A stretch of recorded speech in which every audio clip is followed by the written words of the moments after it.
Damos inicio a continuación a nuestro seminario presentando la conferencia del señor David Atkinson, quien es académico de Geografía Cultural e Histórica del Departamento de Geografía, Medio Ambiente y Ciencias de la Tierra de la Universidad de Hull del Reino Unido. It's an enormous pleasure to be here in Chile, in Santiago, in this great city. And my hosts have made me feel very welcome. I'd like to thank them for the invitation and thank them for the kindness they have shown since I've been here. It's also nice because although it's the middle of winter here in Chile, it's still nicer weather than we had in England in the summer back in Europe. I'm going to talk to you today about some of my research over the last 15 years. I'm a human geographer, and I've been using geographical approaches to explore ideas of patrimonio, or as we say in English-speaking debates, heritage or memory. And as a geographer, I always like to discuss ideas of patrimonio in relation to geographical concepts like territorio and space and place. And I do this because, in my opinion, a sophisticated, advanced understanding of patrimonio cannot be separated from the connected issues of territorio and space and place. And this is because the natural patrimonio of a natural landscape and their adaptation and their change by human society, these sites are always geographical. We cannot think about them without thinking about the geography.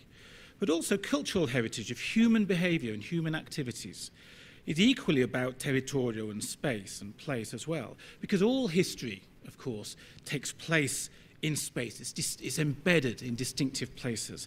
It's impossible to think about past society, historic society, and its trade and its business and its faith and its politics without thinking about the spaces and the territories which frames these events and which help to produce and to create and to constitute these particular spaces. But more particularly for heritage professionals charged with looking after heritage sites or places which tell us something about the past, then cultural heritage seems to celebrate or has to celebrate a particular site of somebody's life in that place, or a specific historic building or a town.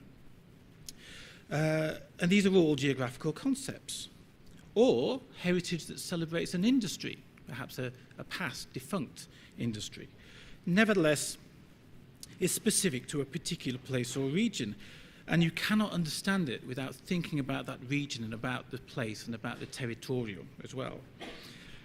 And finally, contemporary events, and we see many of these in Europe in particular.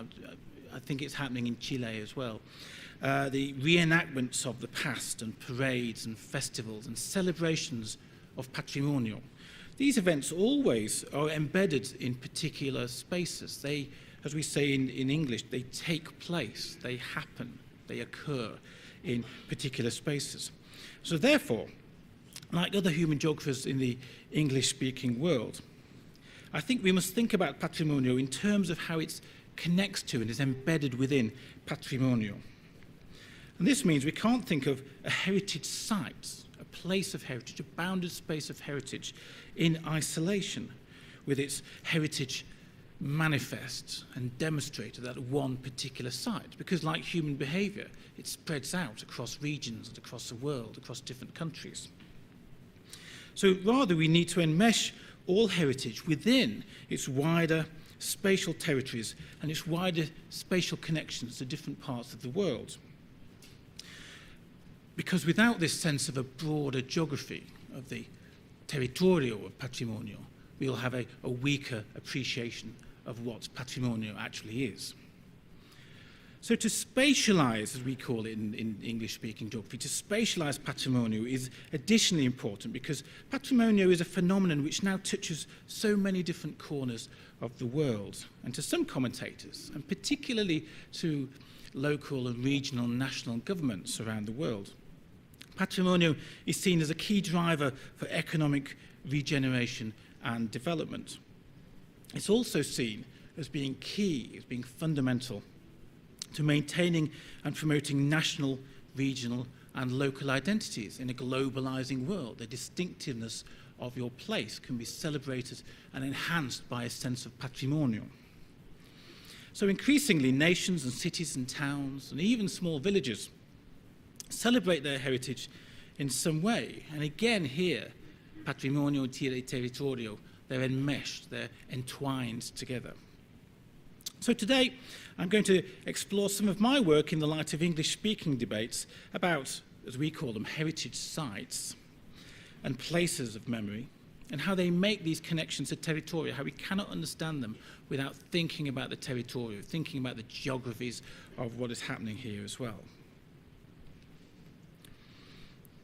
And I do this by looking at two particularly quite spectacular heritage sites in Italy, where I do a lot of my research, but also a few quick examples from northern England, where I live and work as well. So, first, some quick theoretical context for you. And I'll talk about how ideas of history and patrimonio and memory have become less elitist and less strictly defined and more widely used by people in all parts of the world, but particularly I'm talking about the English-speaking world at the moment in recent years. A generation ago in England, the production of memory, the policing of memory, was a serious, formal, scholarly business.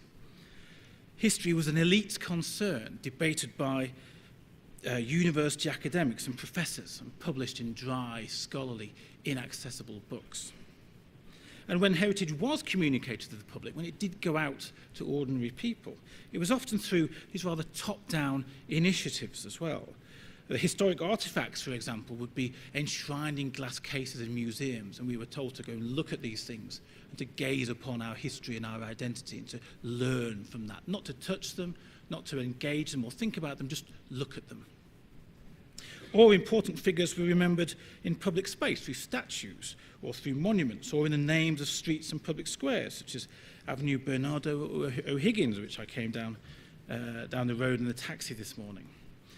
And this kind of what we might call official, state-sanctioned memory, which told the public what they were supposed to remember, what they were supposed to know, what they were supposed to celebrate, was decided by an elite group of professors and curators and museum experts who were, it was imagined, who were the ones who were qualified. They were the experts who could tell us how to interpret the past. And therefore, in virtually all of these cases, until 20, 30 years ago in the English-speaking world, history was written by those with political or social or intellectual authority in society. And ordinary people were supposed to consume this patrimonio, but not to produce it themselves, not to think about it themselves.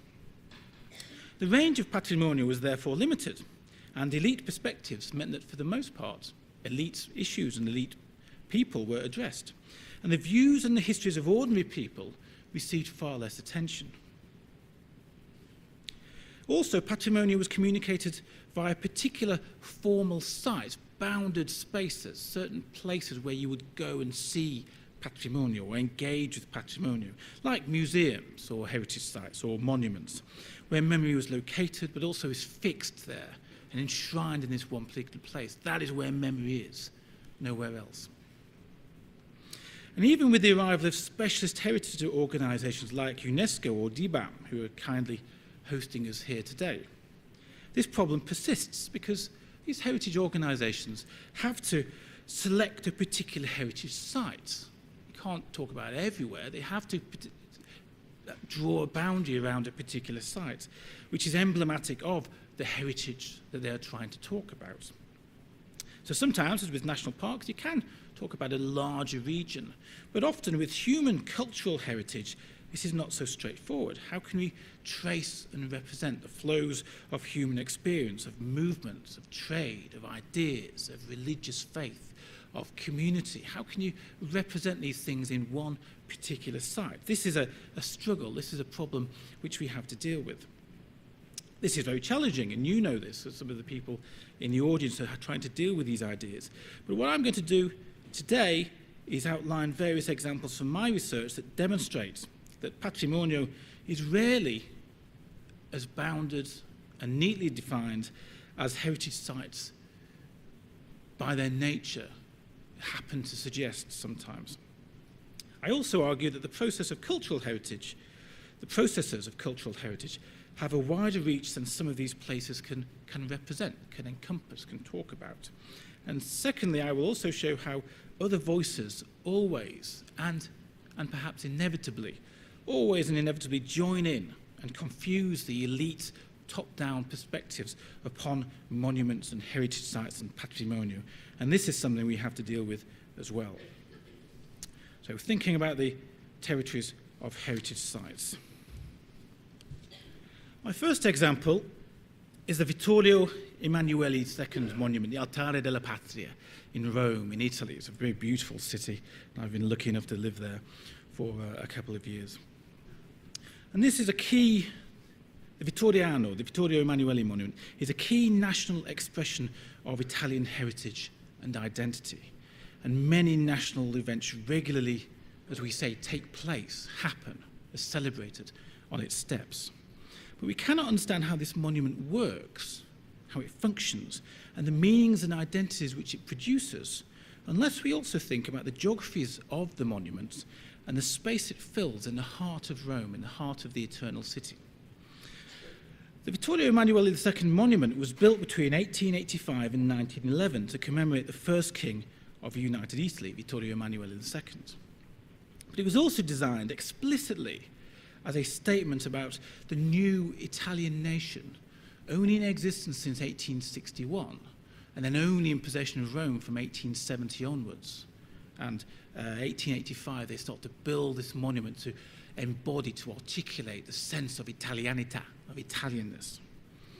It was designed, therefore, as this statement about the new Italian nation. It narrated the geographical unity of the newly reunified Italy, and it asserted the arrival of this new nation-state as a modern European nation-state, on a par with Germany or France or Britain. And finally, the monument also provided a symbolic heart for the reunified nation and a national icon in the centre of the capital, the new capital of Rome. And the monument articulated this new national identity and this new national patrimonio for Italians through design, through statues, and through iconography. But we can't understand all of this simply in terms of art history. We also have to think about how it was designed for a particular space and a particular place and a particular site as well. You see here in the foreground, here's the monument down here, and here's the Capitoline Hill behind it, which is the hill upon which Rome was founded originally. And then over here is a Roman Forum when the Roman Empire established. It became the key political and trading spaces of the Roman Empire. So this huge confection of white marble is right in the centre of the symbolic heart of Rome. The Roman Colosseum is up there at that end of this street, which was built by Benito Mussolini in 1932, but that's a story for another day. So it was built in this consciously symbolic place in the heart of ancient Rome, and it's a conscious attempt to connect the new reunified Italy to a shared history of the Roman Empire in times past, when Italy again was united and a powerful nation, the most powerful nation in the European world and European realm at that particular time. And also, the form of the monument explicitly draws upon these connections and echoes the form of the Capitoline Square, which is right behind the monument, as I showed you just around here. Explicitly apes that form, which is a great Renaissance square designed by Michelangelo Buonarroti in the mid-16th century. And it refers again, therefore, to a period of former Italian glory to suggest that Italian glory will develop once more.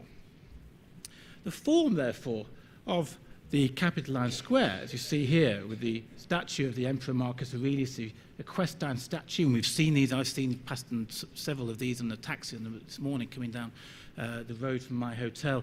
This equestrian statue, it's got its origins, all flow from this statue of the Emperor Marcus Aurelius, which was preserved in Rome, but also the City Hall of Rome and the Goddess of Rome, a small statue there, which is, you can see here, is a little bit larger scale.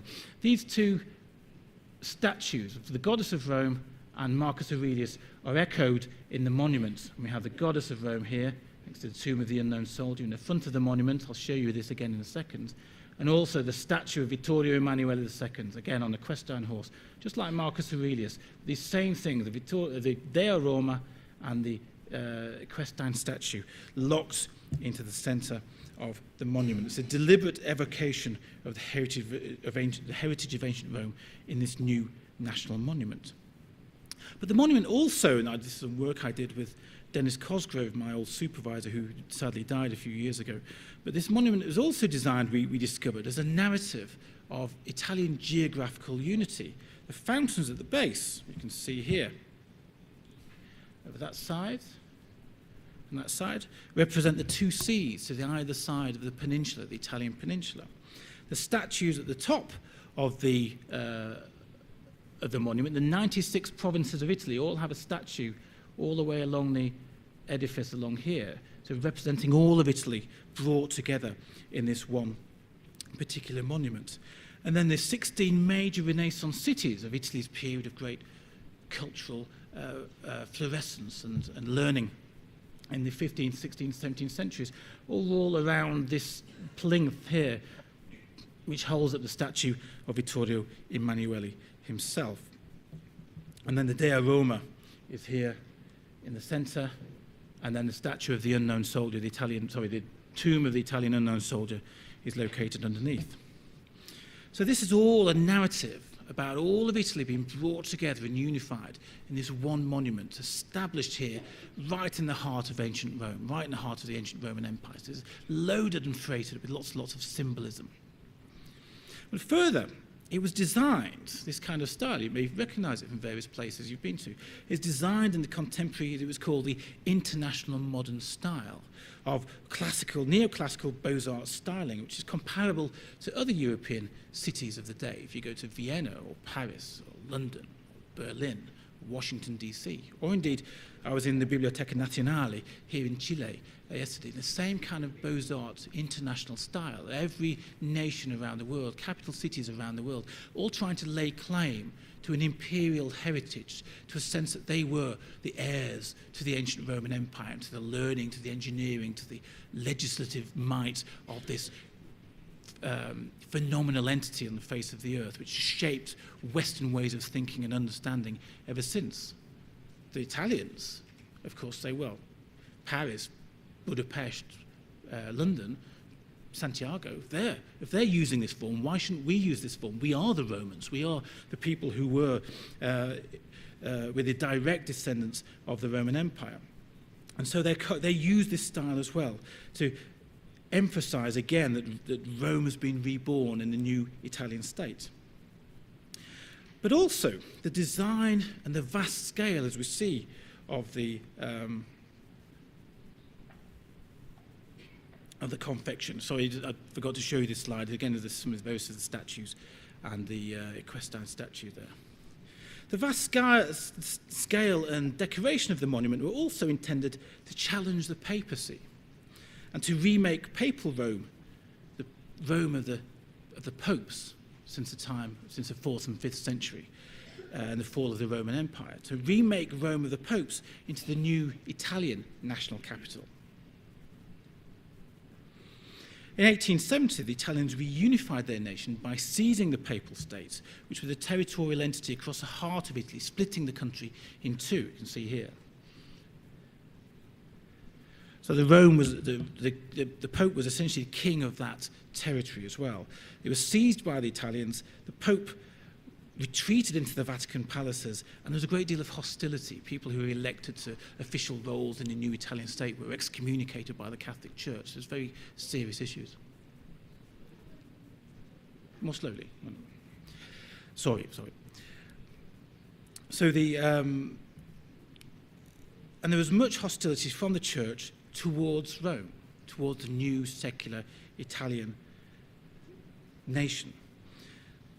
And in turn, this grandiose, dazzling monument is intended to take on the papacy, to demonstrate the arrival of a new actor, a new power in the city of Rome.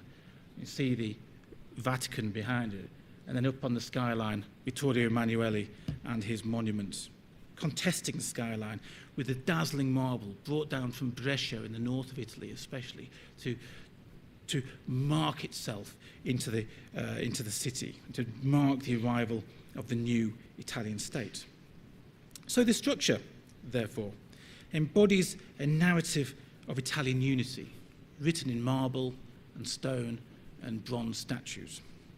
It also announced the triumph of the secular Italian state against the papacy, and undertook both these tasks, and here's my point, undertook both these tasks by invoking the heritage of ancient Rome to talk about a new revived Italian unity, but also by siting itself on the Capitoline Hill, the centre of ancient Rome, and asserting its message to Rome and to the world beyond the city.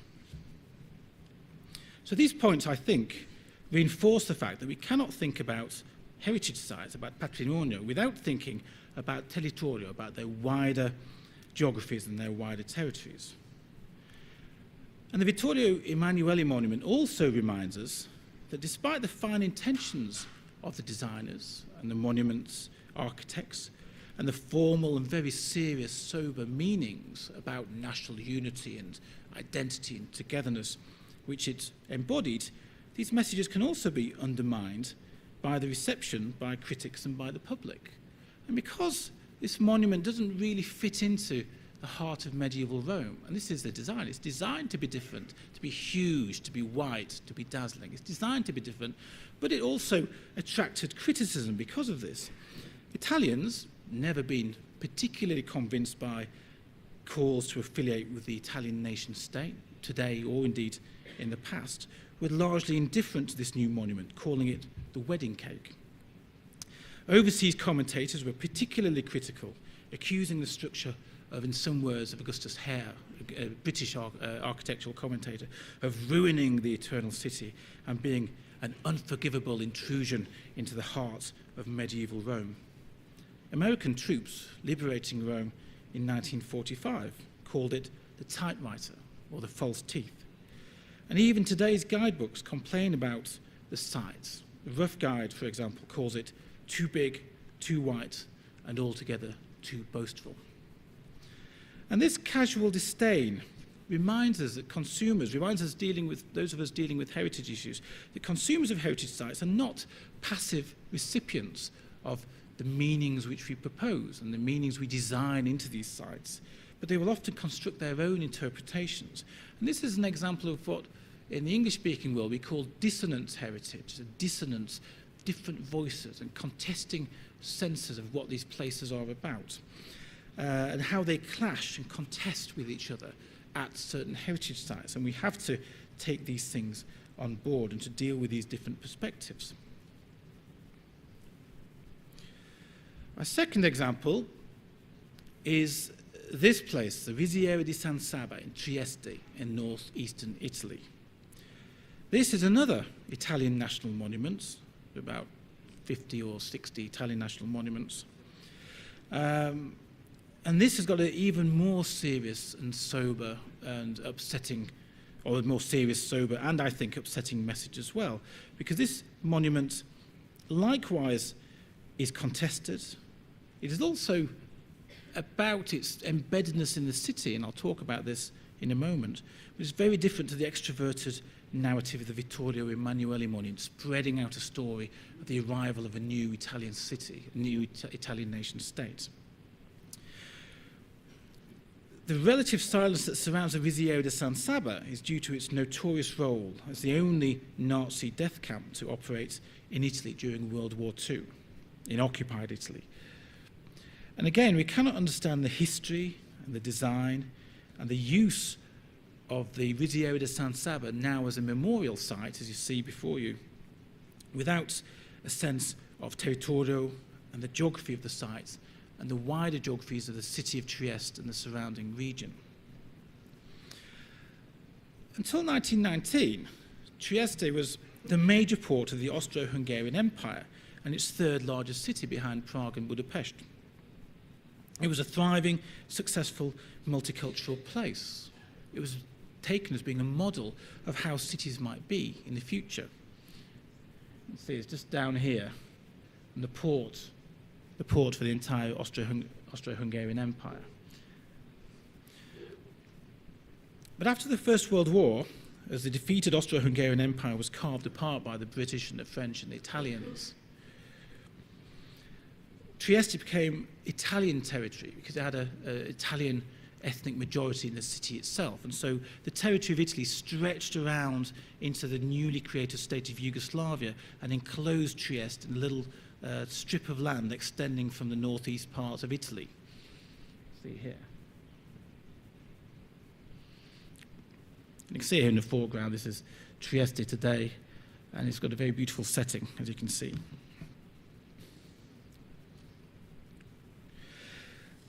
Later, under the fascist regime of Benito Mussolini from 1922 to 1943, because of his interest in national identity and Italianità, they caused ethnic tensions in this previously successful multicultural city by persecuting Slovene and Croat minorities and celebrating the Italian majority in the city. So there was a rising problem of ethnic tension in Trieste in that particular period. And this was made still worse when between 1943, October 1943 and April 1945, Trieste was occupied by German forces after the fall of the Italian fascist regime.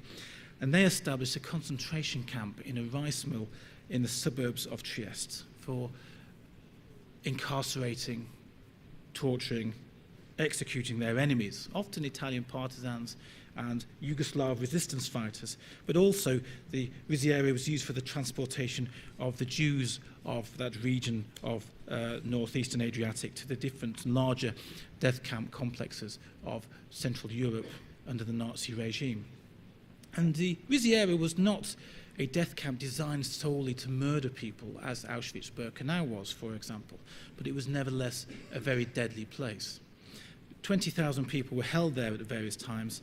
20,000 other people were deported from there to other camps in the Nazi network around Europe. And this extraordinary movement of people which the Nazis invested in at that particular time of the war effort. At the site itself, between 3,000 to 5,000 people, this is the camp just after the war, between 3,000 to 5,000 people were killed in the camp itself in just 18 months between late 1943 and April 1945, and a crematorio was installed to dispose of these bodies effectively. And the remains of the crematorio you can see in the top left, which is the bombed out damage. The Germans bombed this to try and disguise the results of their actions. So this, therefore, is a very deeply disturbing and problematic history. But I argue that this memorial at this particular site, which you see here, this is some of the aspects of the memorial, doesn't really work as well as it might do, precisely because it seems to deny any connections with the wider world beyond the camp. It denies its wider geographies, the spatialities of the processes which I've just described. And also this terrible history. Despite this terrible history, this is another heritage site which is contested by dissonant voices, by different voices with sense of different meanings. And I'll talk about these a little bit later on. So how was this monument produced? When the Nazis retreated from Trieste in 1945, they blew up the crematorium to destroy evidence of what they had done. These are the archive photos in Trieste Archive about what the site looked like in 1945. And after 1945, the site housed displaced refugees from Yugoslavia until the 1950s, when it then fell into disuse. The plan to transform it into a heritage and memorial site was proposed by the City Council of Trieste in 1963. And an architectural competition was called, and a second edition was enacted. And it was eventually won by a local architect, a man called Romano Boico. And it is his design that's particularly interesting here. The camp and its rather dark heritage, or what we call in the English-speaking world is dark heritage of places like Auschwitz-Birkenau or the Riziero de San Saba, was a problem and an embarrassment for Trieste, in part due to questions of territory. The Riziero was located within the suburbs of Trieste, by the football stadium and overlooked by houses. And so the people of Trieste knew that what was happening there. It was a very violent episode in the city, the Nazis on the streets and lots of summary executions. So it's a very difficult period to be in Trieste. But nevertheless, this wasn't happening out in the woods or somewhere else. This was happening in the heart of the city. You can see this is the suburbs of Trieste, and it's just on the bottom of this road down here. I'll show you the site today. This is the site of where the Riziero de San Saba is today. It used to stretch out down here. And as you can see, there's a hill with lots of houses on overlooking the site in the bottom of a valley. And then the city's football stadium was there, and there's a new stadium there for the World Cup in 1990. So this is in the city. This is part of the city, this death camp. Likewise, some of the local people, through coercion, but also perhaps through conviction, were involved in helping the Nazis to run the camp and servicing the camp. They knew what was happening there. And the commandant of the camp, a very notorious Nazi, a man called Odilo Globocnik, who'd been involved in the liquidation of the Warsaw Ghetto, the murder of 400,000 people 18 months previously, was from Trieste. He was a local man, brought back to his home city to run the Nazi establishment in Trieste. So this is a dark and disturbing, problematic history for the city of Trieste. And so Boico's scheme to memorialize the camp seems to deliberately, in my interpretation, this is a paper that I'm writing at the moment, seems to deliberately separate it and this particular dark, horrible history from the rest of the city of Trieste. His rather abstract and modernist design, which as we see here, maintain the existing fabrics, and you see some of the old fabric of the mill there in the top two pictures, and inside them the holding cells on the left-hand side here, and some of the other structures inside the old fabric. And also the site of the crematoria, where the bodies were disposed of, is marked on the site by polished steel in the floor. See down here. And there's one piece of sculpture which is supposed to represent the smoke of the bodies ascending up into the air, which is this one here. You can see it there. But the rest of the courtyard, as you can see in the picture on the bottom left-hand side, is surrounded by these high concrete walls, 11 meters high, that seal off the camp from the rest of the city. You can't see in, you can't see out. This becomes a separate place. And the site is entered also down a long, often dark, quite oppressive corridor. You see it here with 3 meters wide and walls, which are again 11 meters high, and it's 45 meters long. And as you go down this, as you walk down this, you lose the sunlight, you lose the noise of the city, and you get this sense of actually going into somewhere different, somewhere separate, somewhere which is not of this city, not of this place, not of this world. Somewhere different and unique and somewhere else. Boico himself, the architect, wrote about the need, in his words, to seal off this site and what happened there. He talked about making the camp, again, his words, a sacred space and a separate space. And his memorial, it seems to me, does exactly that. It produced a detached site which is isolated from the rest of the city. And perhaps, you can see it here from the outside, on the street here, it's a big, rather forbidding walls there, or from a car park around it, there's a big walls just blocking the place off from the rest of the city. And perhaps this isolated camp is an attempt to sanitize this episode, this dark heritage, this dubious history for the local people, or at least to contain these terrible events within these high, thick walls. And I think the plan works. If I talk to people from Trieste, they don't go to this site. School children aren't taken there. Visitors don't go there. Nobody goes to this place. It's not really promoted. It's a national monument, but it doesn't have the footfall of visitors that you might anticipate. It's work to enclose and to lock in this horrible memory in this defined, explicit, bounded territory.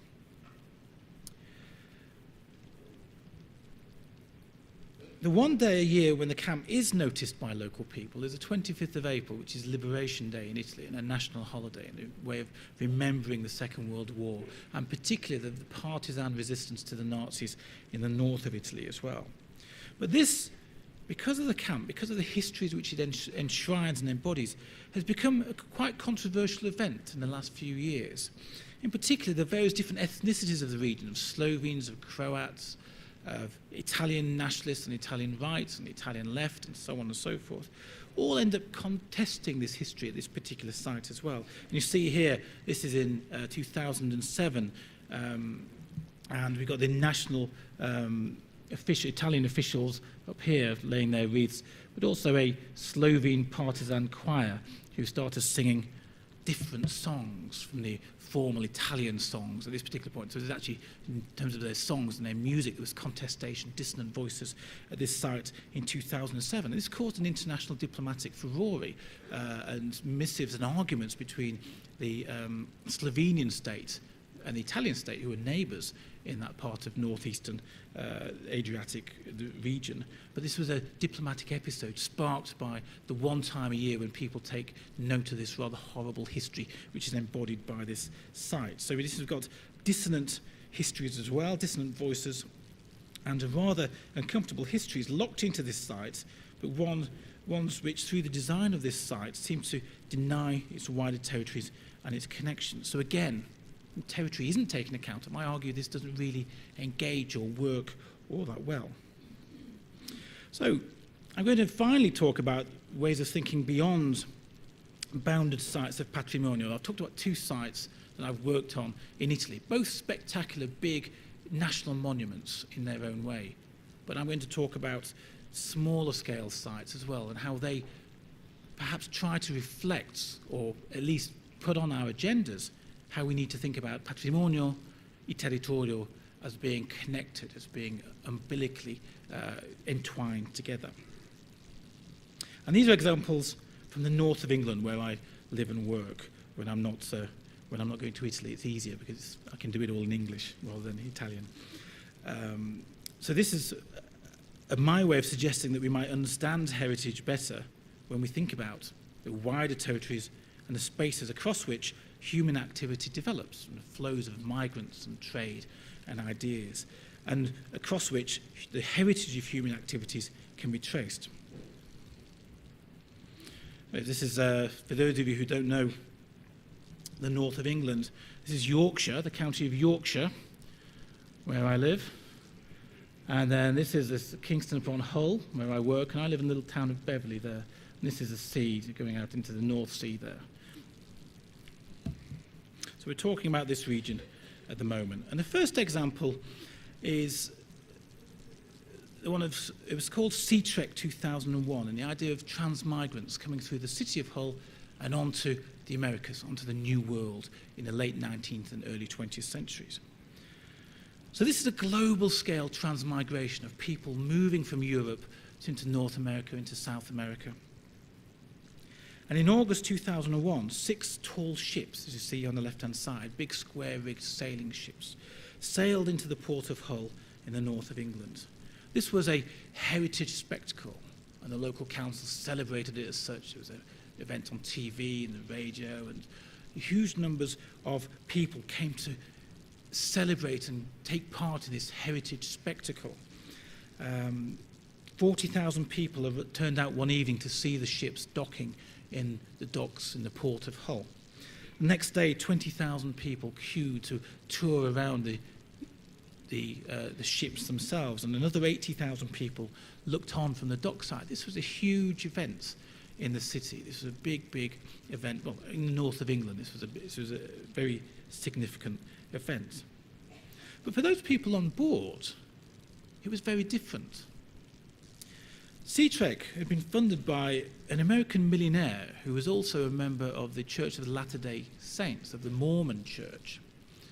And what he was doing was set up this Sea Trek Foundation to commemorate the early 19th and mid-19th century journeys of Mormon peoples from Northern Europe and from Scandinavia across the North Sea to Hull, and then across the Atlantic to New York, and then across the American continent through St. Louis, bridging the Mississippi, and then into Utah, where they now say is their Zion, is their homeland, the Mormon homeland.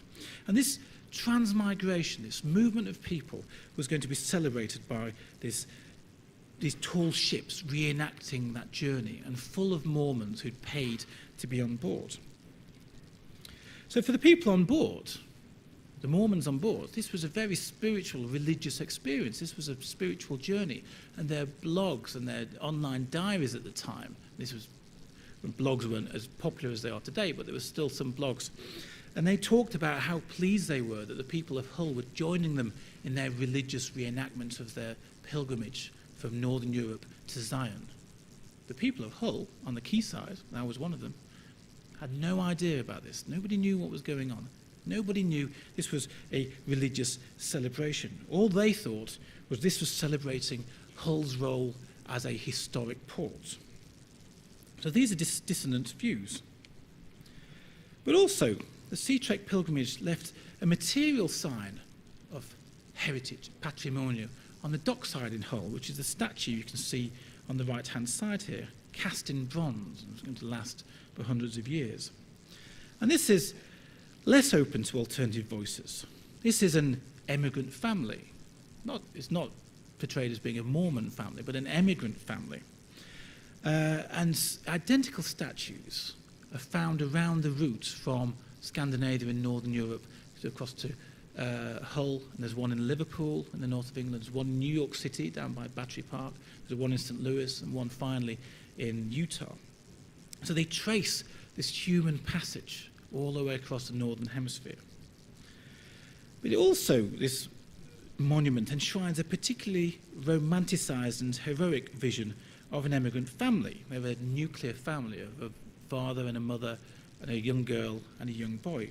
And they're playing various gender roles here as well. The father, as you see, is a rather square-jawed, heroic figure, standing up, gazing out to sea in their future in a foreign land. His wife, the mother, is sitting on the chest with their belongings, and she's dealing with the little girl. She's deferential. She's looking after the family. The little boy, you can just about see behind here, he's fighting off a very aggressive and unfeasibly large crab with a stick, which is just at the back here. So there's a little bit of humour written into that. But the whole story is about the brave nobility of these people travelling across the oceans to a new land and a new home.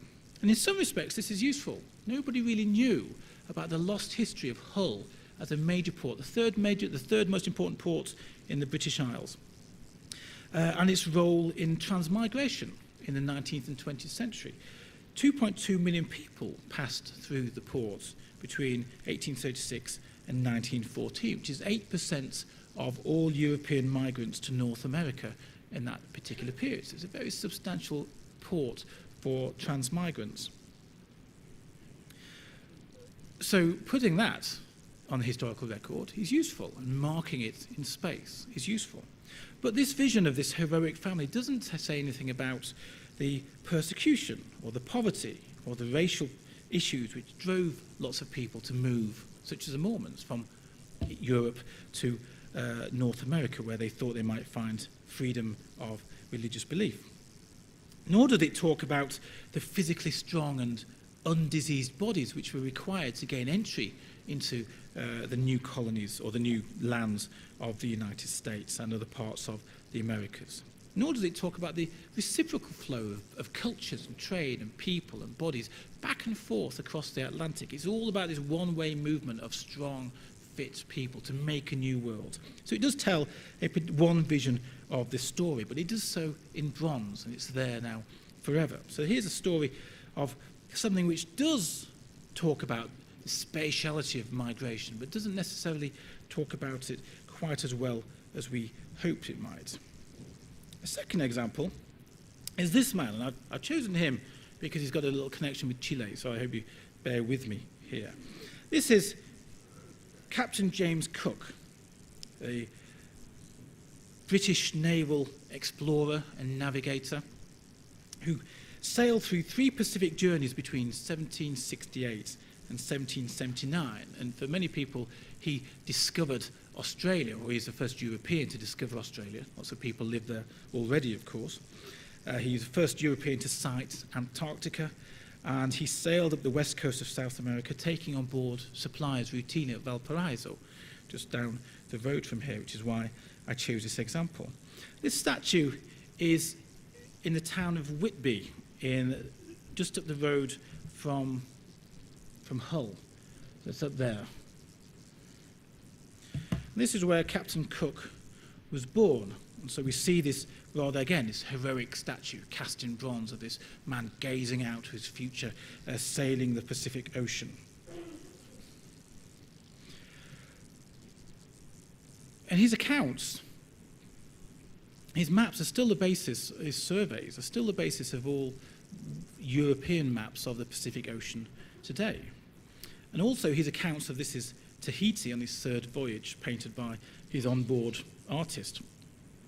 In European imaginations, created this sense of what the Pacific Ocean and Pacific Islands were like as well. So we had very significant impacts upon what we call our geographical imaginations, our geographical imaginaries, how we think about things in other parts of the world from Europe. He was also, we should note, an agent of British expansionism in this period as well, funded by the Navy and by the British government. But for Whitby, in Yorkshire, he is an heroic figure, celebrated by a museum and by a statue.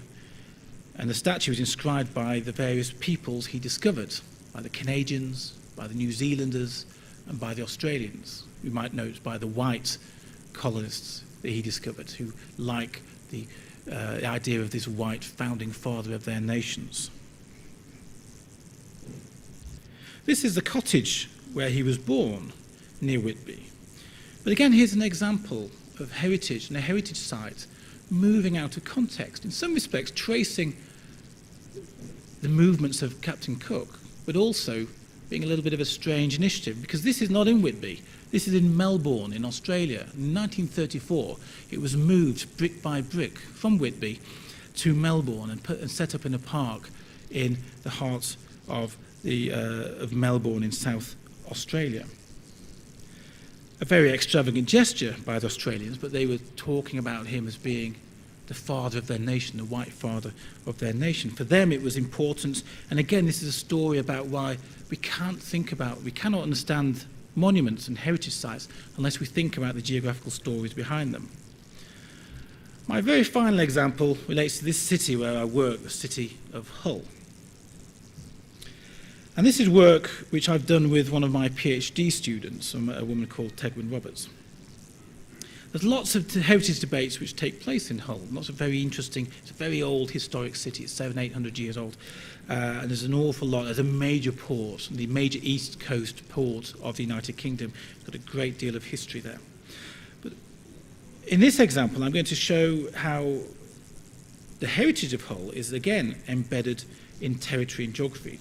It also poses a question about where do we draw the line around heritage sites. I'm talking about we need to spread them out and think about these wider connections, think about the broader stories of history and geography and territory. But this project with my PhD students suggested that somewhere, of course, we have to draw the line, or else we end up telling smaller and smaller stories which are of interest to fewer and fewer people. This is talking about the bombing of Hull in the Second World War. And Hull was proportionately the most bombed city in the United Kingdom in the Second World War. And this is because it was a major port and a major industrial centre, so lots of German bombs were dropped upon the city anyway. But also because the way of flying over to bomb other parts of the northern England, of Liverpool or Manchester or Sheffield or Leeds, other major industrial cities, any bombs that were left over, the planes would be flying back over Hull and would drop any leftover bombs upon Hull. So Hull suffered disproportionately from bombing. And there's a lot of disquiet and upset in the city about these episodes, still 60, 70 years on from that particular period.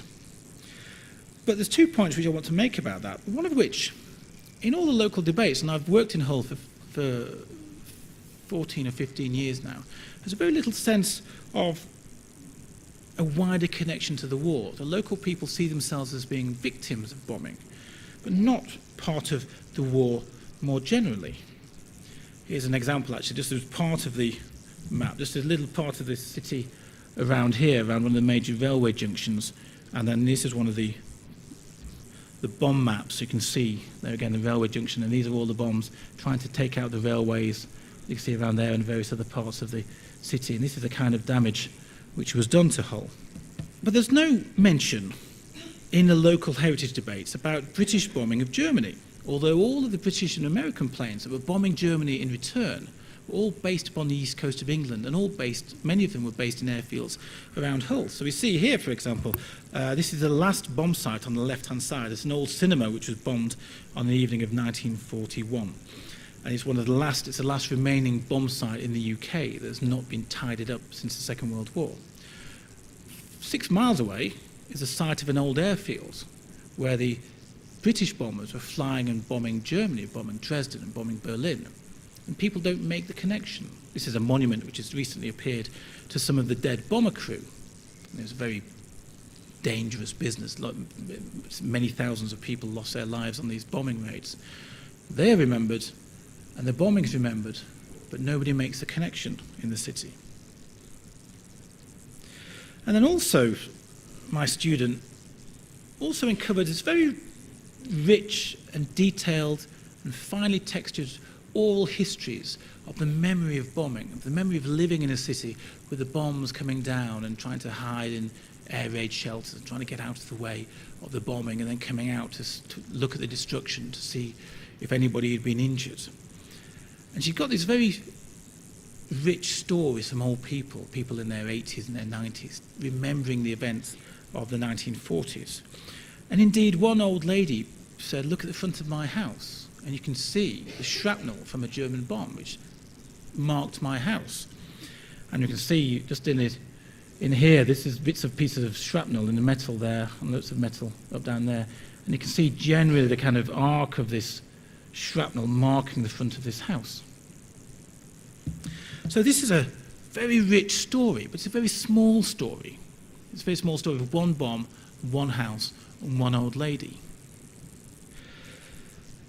And this is not an elite heritage narrative of national patrimonio and memory, but an ordinary story of a mundane place and an ordinary time of war. But it does pose a question of how far do we go in tracing out these links through territory, through geography.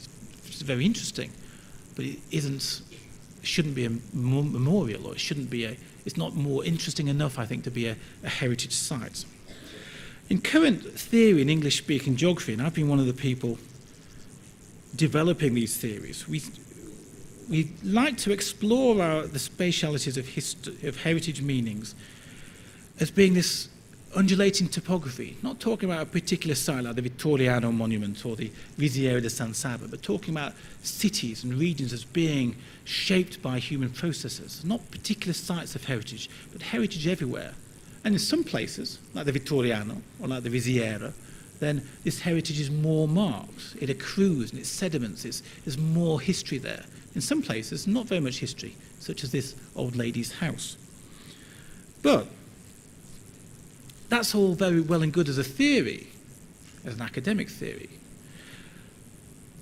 But for people charged with defining heritage sites, you perhaps need something a little bit more fixed, a bit more substantial to work with as well. You don't have the time and the resources to look at all these memories and all these different heritages everywhere. So should we worry about telling all of these stories? I don't think we can. And we do need to be sensitive to these multiple voices, to the dissonant voices of different groups of people talking about their heritages. And we do need to take account of the wider geographies and the wider territories of heritage stories as well. But where do we stop?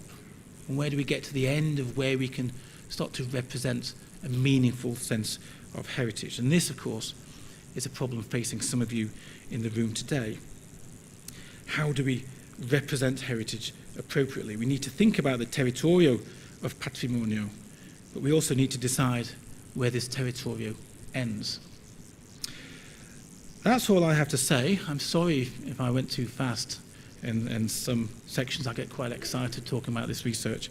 But I'm very happy to discuss some of these issues. I think we're going to have discussion sessions later on. Thank you very much. Queremos agradecer la conferencia que nos brindó el señor David Atkinson y ahora les invitamos a ustedes a hacernos llegar sus preguntas para formulárselas a nuestro conferencista. Esta pregunta, la primera pregunta dice, diferencia de la definición de David de qué es patrimonio con la que instaura la UNESCO. I deliberately don't work with the UNESCO version of heritage. I see it as one of my jobs as an academic to think differently about how we might understand heritage. And so rather than fitting into the category that UNESCO have established, and as I said at the end of the talk, I understand for all very good reasons that you have to be able to manage a site, a heritage site, appropriately. But I've been trying to explore the wider connections of heritage sites and the wider ways in which we might usefully think about heritage, perhaps beyond the categories which we have already and beyond the established ways of understanding this category of heritage. So I've deliberately not engaged with what the UNESCO or other heritage organizations use. And I've been trying to talk about heritage as it happens in all kinds of different places. Big, important monuments like the Territorio or the Riviera di San Saba, or in ordinary little places like Hull or north of England, and thinking about how heritage works in all kinds of ways. And so I put that on the table as an academic contribution, and then hopefully it might inform UNESCO, it might not inform UNESCO, probably won't inform UNESCO, but nevertheless I see that as being my job to think outside of those categories and to, in my particular role, to put geography and Territorio into the debates and to make people think about those issues, because that's what I can see through my training as a professor of geography. And so that's what I want to contribute to the story. En Chile tuvimos campos de concentración y sitios de tortura en la dictadura de Pinochet. ¿Considera usted que deben ser relacionados con el patrimonio oscuro y conservarse? And that's a very interesting question. I'm going to look at the human rights tour of Santiago on Sunday and get a sense of this history of Pinochet and his dictatorship in Chile. I don't know enough to say whether you should or should not conserve. There's a football stadium, wasn't it, where lots of the victims were held, and various buildings around the city. In a very abstract sense, I think that yes, you should, because denying this history, denying that heritage, won't help you in the longer term. Lots of people have talked to me about Pinochet and about the regime since I've only been in Chile 2 days. And people have talked to me about the regime and about democracy and about the changes in the 1990s. And so acknowledging the whole story of that past and through the sites where these things happened is, I think, important, particularly because there's lots of people still alive who were victims of Pinochet and might feel that a particular place is important for them to have a sense of their loss, of their persecution. So they might need somewhere to go and commemorate the events under the dictatorship or their persecution. And also for future generations, it's useful to have a sense of these places. But again, we come back to the point which I finished on about, well, where do you draw the line? Where do you stop? Does every single point of persecution, is that something we need to talk about, we need to commemorate? Or is it just some points of commemoration, the major points like the football stadium? Or is it a mixture? Is it somewhere between the two? So hopefully, again, I talk as an academic, that we need to debate these things. We need to have events like this one, debating the issues of heritage and patrimonio and Territorio and other ideas of how do people engage with memory, with heritage, because that will help us to move towards a better, more inclusive and more appropriate way of dealing with this history, rather than just leaving it to a politician or a professor or a heritage specialist. Have a debate and let lots of voices come into this, and then we'll get a better solution which serves and suits lots of people better, I think.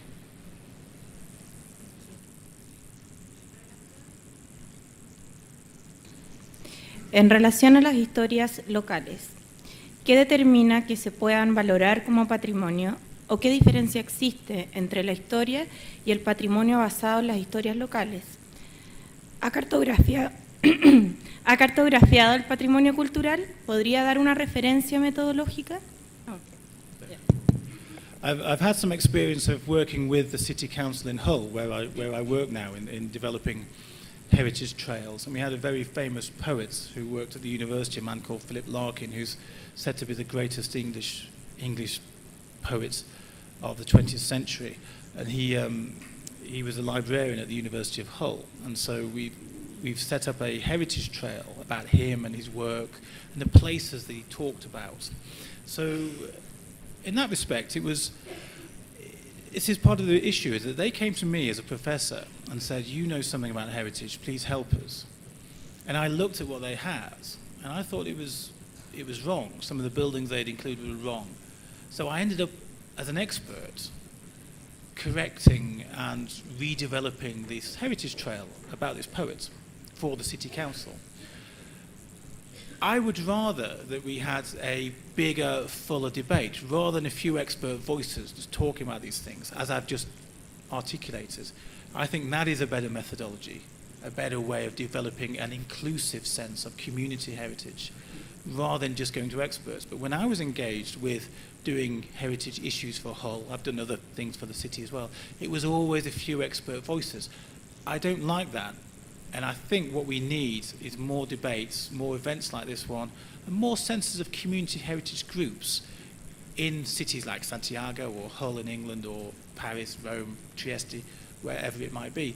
And one of the things that is very encouraging from my perspective is that in England at least, these community groups and heritage groups are developing. And in part this is due to social media and the internet.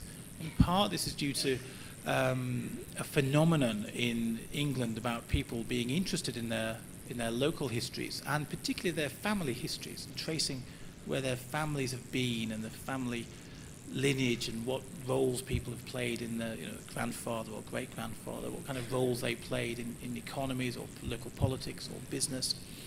There's a lot of interest now in history. It's a phenomenon in the UK. Everybody's interested in history, national history, local history, regional history. And so I think we are moving in the right direction in England, whereby we will have a better methodology which allows groups of people to talk about the heritage which is important to them.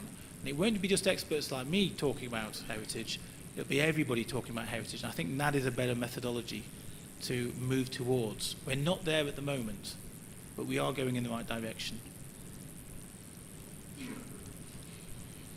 En Hull no se ha aprobado incluir la educación patrimonial en niños y jóvenes para generar un cambio en esta distancia entre la historia y cómo se vive. No, in Hull that is happening. I do some work with the local museum service. They've got some very good museums in Hull. And I have a PhD student who I'm working with at the moment. I'm one supervisor, and the other supervisor is a professor of history, and the other supervisor is the curator of history for the city museums. And this student is working to develop strategies for going out into schools. And this is about the fishing history of Hull. Hull was had the world's largest fishing fleet in the early 20th century. So all the fish in the north and the Midlands of England, more or less, was landed in hulls, huge fleets sailing out around the North Atlantic and the Arctic waters. And then this industry collapsed very quickly in the 1970s and 1980s. And so we're working on the history of this and how this is remembered. And the PhD student is doing some excellent work about pushing this into schools so that schools are aware of what grandfather or great-grandfather or uncle did, working on the fishing boats, working on the trawlers.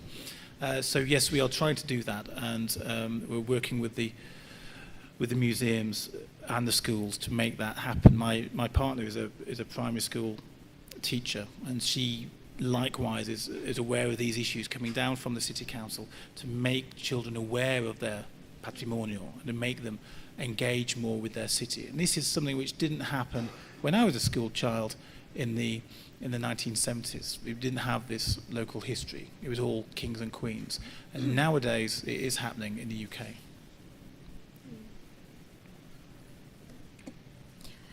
Considerando lo que se conoce como el denominado patrimonio cultural chileno, o lo que ha visto en su estadía, ¿considera que su construcción es aún elitista? Es decir, una construcción elitista del patrimonio nacional, como lo era en Inglaterra hace 20 o 30 años atrás. It's a very good question. I don't think I can answer that because I haven't really. This is my first time in Chile, so I don't know the country very well, and I don't know the city very well. So I can't really say with any truth or honesty how your heritage sector is developing and working up. I've been impressed by some of the images which we see on the screen behind me, and the sense of all kinds of different heritage. So I think that there is a sense of the broader histories here. It's not just about the great and the powerful, it's also about industrial sites, such as you see on the screen in front of you at the moment, and Chile's development in relation to the world economy. So that's all promising, but I can't really say if it's in Santiago if the heritage has been really adapted or has developed very well at the moment. I might have a better sense of that on Sunday after I've been on the human rights tour and I've walked around for a couple more days. I'll let you know in the future. ¿Cuál ha sido la experiencia del cruce de los instrumentos de planificación con la denominación o definición de sitios patrimoniales? ¿Cuál es el nivel de apropiación del patrimonio por parte de la ciudadanía? Sorry, two questions.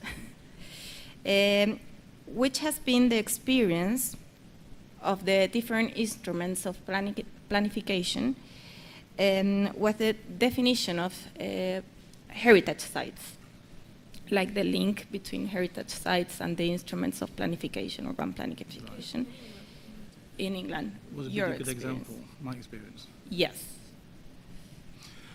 I mean, my experience is, this is something that's become clear to me in the last couple of days, is that my sense of patrimonio is rooted in Italian examples, which I've worked on, and English examples, which I've worked on. But then people have been saying to me, well, what is it like in Germany, or in France, or in Spain? And I don't know. I go to these countries and I consume their heritage sites, but I don't know really how the planificazione, how the planning system engages with heritage. So I don't want to say absolutely that it's an appropriate process in the UK or it's different in not so good in France or not so good in Germany, because this comparative sense of the wider processes around the world, I haven't really got much of a grasp upon that. I don't really understand it very well. What is becoming clear everywhere that I go in Europe and other parts of the world is people are talking about heritage, and people are trying to celebrate heritage and to promote their places where they live, their city, their town, through heritage. And so at one level, this is a global phenomenon, but also, do we need a global answer to what heritage is and how heritage works with planning organisations? I don't think we do.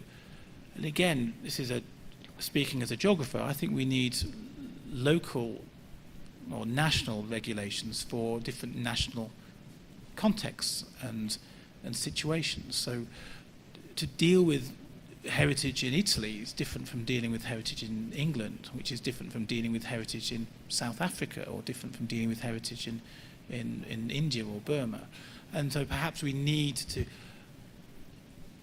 be aware that these things should be negotiated, as I said earlier, with local peoples and with local government and local structures, which will find the right heritage for different places around the world. But the pressure is that this international sense of heritage is good, heritage is our way forward, it marks places out as being distinct in a globalizing world, and it is a way of encouraging development and encouraging regeneration of places who've lost industrial functions. And so this is going to be one of the key issues over the next 20, 30 years, I think, about how much heritage can we have, and as I talked about, where do we draw the line and stop doing heritage? We don't just want a few individual points, and we don't just want to hear about kings and queens, but we don't want to hear about everything either. So somewhere we've got to find the balance. I don't know what it is, but I do think it has to be negotiated locally in every context by all the voices of any local community. That's not a good answer to the question, but that's as best as I can do, I think, at the moment, because I think otherwise we end up with experts just pronouncing upon heritage, and I don't think that's always a good way forward. ¿Considera que el patrimonio puede utilizarse como una herramienta de enseñanza y ser transmitido como parte de la formación docente? ¿Y ser los profesores los conductores geográficos que ayuden a conservar el patrimonio? I think that's a very good question. Yes, as I said in response to a different question, yes, I think that we should have a sense of local histories in schools and how local histories are linked into wider histories around the world and wider processes. I think that's very important. It would make people growing up in small towns. I grew up in a small town in the north of England, and I didn't have a sense that history was anywhere near me. It wasn't important. It wasn't significant for me and my town. As I got older, I recognized it was actually an important town in terms of international weaving and cotton production and flows of cotton manufactured goods around the British Empire and from North America in the 19th century. I didn't have any sense of that when I was growing up in Lancashire, near Manchester, in the 1970s. So I think we should have teaching in schools, and I think it should be useful. I also speak as someone who's married to a teacher, and I know that teachers in England don't want any more training because they're so busy with marking and preparation of courses. I think it's a very good idea that they would have some kind of guide or some kind of training to help them teach this material. What happens in England is they're given things that are called training packs, which is a sheaf of papers, lots of papers and some images and some websites, which will allow them to learn about the heritage. The teachers learn about the heritage, and then it suggests ways that they can teach this to students. So for teachers, these heritage packs or these teaching packs, it could be for any subject, not heritage. It could be about genetics or about religion or about languages or geography. But these teaching packs are very useful. I believe that I haven't seen any, but I think that they have these for people teaching history now, which embeds history and heritage into wider processes and patterns. So that is happening in the UK. Perhaps it needs to happen a little bit more. I don't know. We've got a Minister of Education in the UK who's changing everything at the moment, and he wants people to learn Latin again, which we haven't done since the 1950s. And this is a very conservative and reactionary position on these ideas. So at the moment, everything's all the teaching establishment is trying to stop him and his very old-fashioned ideas from changing the school patterns. But in normal times, this kind of thing is happening. Okay. Thank you very much, David.